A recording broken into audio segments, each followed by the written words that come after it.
बात कर रहे थे क्योंकि अभी बीच में किसी होशियार ने कॉल करके ये पूरी क्लास को डिस्टर्ब कर दिया। तो इसलिए आज की क्लास जो ये पी ग्रुप की पेक्टोरल ग्रुप की जो क्लास है इसके ऊपर 2 वीडियो होना स्वाभाविक हो गया। इसलिए इस क्लास को मैं बढ़ा करके 21 नंबर दे रहा हूं ताकि आप लोग कंफ्यूज मत होइएगा। 20 प्लस 21 दोनों एक ही वीडियो का पार्ट है। इसमें डिजीज को हम समझ रहे हैं, उसमें हमने डिस्क्रिप्शंस को समझा था। अगर हम बात करते हैं सोर थ्रॉट की, तो ये पुस्तक है। इस पुस्तक से मैं आप सभी को पढ़ा रहा हूं। इस पुस्तक का लेखक भी मैं हूं और इसको मुझे जो गुरुजी से मुझे प्राप्त हुआ था, डॉक्टर शेख मंसूर जी से, उसको मैं आप सभी तक पहुंचा रहा हूं।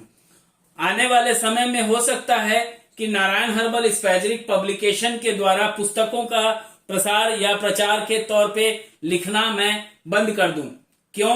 क्योंकि बहुत सारी ऐसी कंडीशंस आती हैं जब मैं इस तरीके से पढ़ाता हूं, तो बहुत सारी चीजें ऐसी आती हैं जो अन्य लोगों के साथ में बोलना चाहिए क्रॉस हो जाता है, तलवार का टकराव होने लग की स्थिति आ जाती है। तो वहां पे ना हो ऐसी स्थिति, इसके लिए मैं सीएमई अलग से नहीं देता।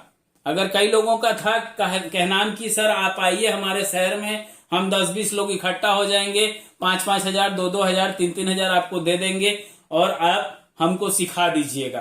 तो भैया उतना सीखने से क्या मतलब है? बेहतर है कि बुक को लें और हम उस चीज को रीड करें। जब हम उसको रीड करते हैं तो हमको काफी कुछ सीखने को मिलता है और जो लेखक होता है उसको उसका 2 पैसा मूल्य मिल पाता है। तो इस पुस्तक का जो नाम है ये the legend of junior Sinha है। The legend of junior Sinha है। ये लेट EHP शेख मंसूर जो थे, डॉक्टर शेख मंसूर, इनकी फोटो आप देख सकते हैं, ये इनके नाम पे लिखी गई थी। इस पुस्तक को तब मैंने लिखा था जब हमारे प्रिय मित्र और गुरुजी डॉक्टर शेख मंसूर सर इस दुनिया में नहीं थे।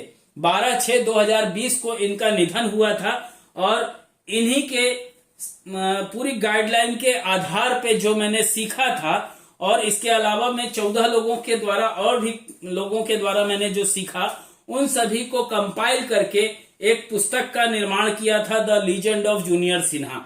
और इस पुस्तक के अंदर 60 स्पैजरिक के द्वारा जो 60 मेडिसिन होती हैं, उसके द्वारा हम सिंगल मेडिसिन के द्वारा हम कैसे प्रैक्टिस करें, उस पे ये पुस्तक लिखी गई थी। इसके अलावा में इसमें 145 फॉर्मुलेशन और थे जो परफेक्ट 100% कार्य करते थे। आज भी करते हैं। अगर आप करना चाहें इस पुस्तक को खरीद सकते हैं। इस पुस्तक का जो मूल्य है वो 1000 रुपए है और इस पुस्तक को खरीदने के लिए आप नारायण हर्बल स्पैजरिक को भी संपर्क कर सकते हैं और इस एड्रेस पे भी संपर्क कर सकते हैं। ये शेख मंसूर सर की वाइफ का अकाउंट नंबर है और उन्हीं का दिया हुआ मोबाइल नंबर है, पेटीएम है, गूगल है। मेरा गूगल बंद हो गया है, इसलिए 940 वाले नंबर पे गूगल मत कीजिएगा। गूगल अगर करना होगा तो मैडम के नंबर पे कीजिएगा और यहां से जो भी पुस्तक को आपको लेना होगा, the legend of junior Sinha, आपको प्राप्त हो जाएगी। इस पुस्तक को मैं मराठी एडिशन में भी लाना चाहता था, लेकिन चिकित्सकों का कोई उत्साह मुझे देखने को नहीं मिला, इसलिए हिंदी है, हिंदी पे सभी को मिल जाता है, इसीलिए हिंदी पे ही हम इसको आगे बढ़ाएंगे। तो आइए जानते हैं पेक्टोरल का जो ग्रुप P1 का हमने पार्ट 1 देख लिया। पार्ट 1 में हमने डिस्क्रिप्शंस को पढ़ा, कैसे डिजीज के ऊपर ये कार्य करती है, कहां कहां कार्य करती है, किस तरीके से कार्य करती है। तो आइए जानते हैं। अब जब ये मेडिसिन P1 को हम पढ़ रहे हैं तो P1 के द्वारा हम बात करते हैं सबसे पहले सोर थ्रॉट, गले में खराश। अगर गले में खराश है, आपके पास डायल्यूशन 3rd है अगर मेडिसिन, तो एक बार तोड़िएगा, D4 बन जाएगा और वहां से मेडिसिन दीजिएगा। अगर आपके पास क्रूड है तो वहां से 4 बार तोड़िएगा। अगर D3 बेस है तो उसको बिना स्ट्रोक मारे 4 बार तोड़िएगा। जो 4थी बार टूटेगा वो D4 होगा। 10 ड्रॉप पिलवाइएगा उसमें से। पेशेंट जल्दी जो खराश बता रहा है वो 1 से 2 खुराक में खराश उसकी दूर हो जाएगी। अगर हम बात कर रहे हैं स्प्लिट ऑफ ब्लड, खांसते खांसते खांसी में ब्लड का आ जाना, बी मत पिला दीजिएगा, बी के साथ P1 का यूज कर सकते हैं डी थोड़ा कम मात्रा में रखिएगा, P1 को थोड़ा ज्यादा मात्रा में रखिएगा। अगर हम बात कर रहे हैं सैलोइन की, जैसे हम कुछ खाए और निगल नहीं पा रहे हैं, गुटक नहीं पा रहे हैं उसको अंदर में, तो वैसे कंडीशन में भी P1 का यूज D5 फॉर्म में करना चाहिए। अगर बात कर रहे हैं हम इन्फ्लेमेशन ऑफ थ्रोट की, तो वहां पे जहां गले के अंदर में आपके गले में अगर थ्रोट में कोई इन्फ्लेमेशन हुआ है और वो क्रोनिक इन्फ्लेमेशन है तो वहां पे D5 का, अगर एक्यूट है तो वहां D2 का, और अगर डीजेनरेटिव जैसे कैंसरस वगैरह का कुछ होगा तो वहां पे D10 का प्रयोग करना चाहिए। ठीक है। निमोनिया में आप अगर इसका करना चाहें तो निमोनिया में इसका D5 में प्रयोग करेंगे। फाइटिस में अगर प्रयोग करना चाहें, जिसमें राज क्षमा बोलना चाहिए, ट्यूबरकुलोसिस हो रहा हो, वहां अगर आपको यूज करना हो तो D7 में यूज कीजिए। अगर बात कर रहे हैं ब्रोंकियल इरिएशन की, तो ब्रोंकियल इरिएशन मतलब क्या? वायु प्रणाली में सरसराहट हो रही है। अब समझ में आया? तो वैसे कंडीशन में D5 में P1 का यूज करना चाहिए। अगर हम बात कर रहे हैं ब्रोंकिया की, तो बलगम जनित खांसी जो होती है, जिसमें बलगमी खांसी होती है, जिसमें कफ जो होता है green green green green yellow yellow dark में कलर में आ रहा है, वहां पे D5 में इसका उपयोग करना चाहिए।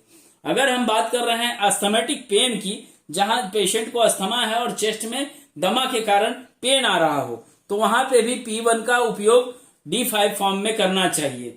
मैंने एक लिखा है क्रॉप। क्रॉप मतलब क्या? खाली खांसी, वूपिंग खांसी। अगर कुकुर खांसी हो रही हो तो, और क्रॉप हो रहा हो तो, उस कंडीशन में P1 को D6 फॉर्म में देना उत्तम माना जाता है। इन्फ्लेमेशन ऑफ ट्रेकिया हो रहा हो तो वहां पे भी D5 में देना चाहिए। अगर लेरेंजाइटिस हो रहा हो तो वहां पे P1 को D6 फॉर्म में देना चाहिए। लॉस ऑफ वॉइस, अगर गले से हम बहुत जोर जोर से नारेबाजी कर रहे हैं, जिंदाबाद जिंदाबाद जिंदाबाद, और एक समय आया या हम लड़ रहे हैं किसी से, खूब मां बहन करे पड़े हैं, लेकिन क्या होता है एक समय पे गला जो होता है, जहां से वॉइस निकलना चाहिए था, उसमें वॉइस में कमी आ जाती है, गला बैठ जाता है। वैसे कंडीशन में आप D2 फॉर्म में P1 को देने से आपको रिजल्ट परफेक्ट और बहुत जल्द मिलता है।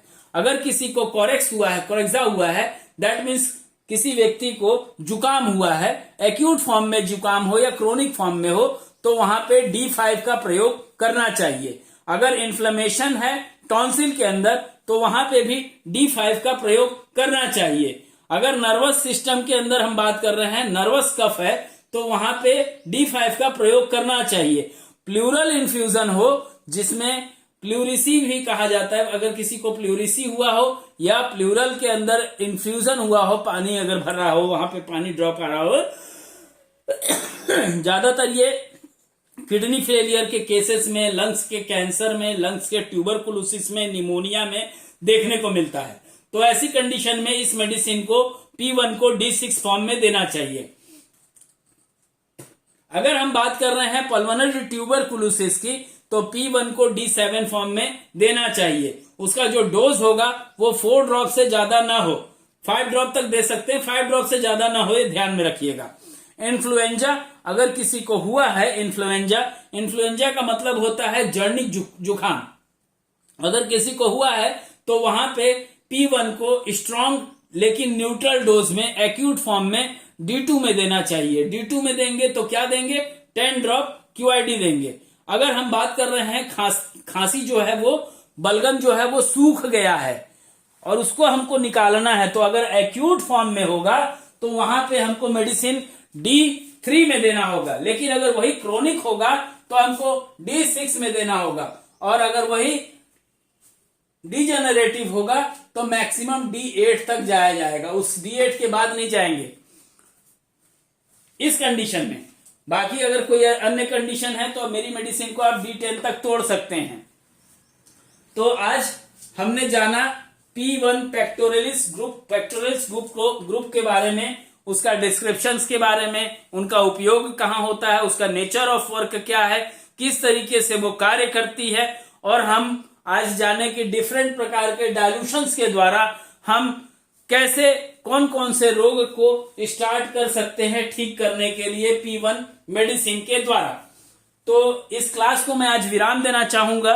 2 दिन के बाद से क्लास को फिर सुचारू रूप से जारी किया जाएगा। तब तक आप सभी से आज्ञा चाहूंगा। जय इलेक्ट्रो होम्योपैथी, जय काउंट सीजर मेटी जी, जय आप सभी की।